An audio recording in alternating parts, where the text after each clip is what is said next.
হঠাৎ করে ট্রেনের ইঞ্জিন হয়ে গেল খারাপ আর ট্রেন হয়ে গেল 4.5 ঘন্টা লেট।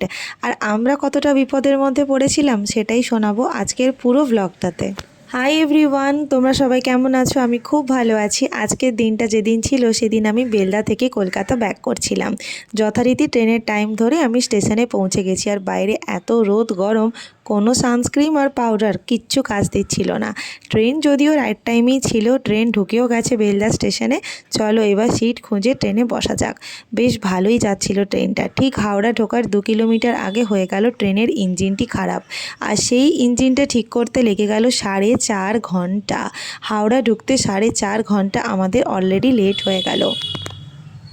তাও কপাল ভালো, ইঞ্জিন খারাপের জন্য কোনো মানুষের বা কোনো যাত্রীর কোনো রকম বিপর্যস্ত হয়নি। প্রত্যেক যাত্রীর মুখগুলো দেখেই বুঝতে পারছো তারা কতটা এক্সস্টেড।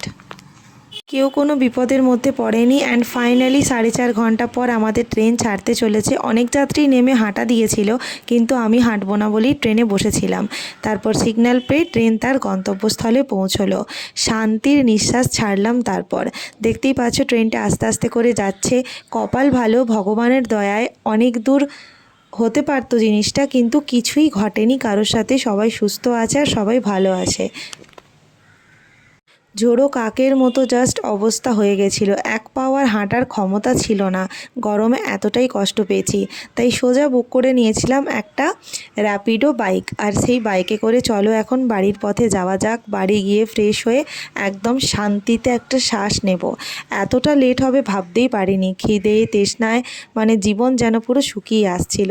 হাওড়া ব্রিজ, গঙ্গার হাওয়া খেতে খেতে চললাম বাড়ি। চলো আজকের মতো আসি, টাটা।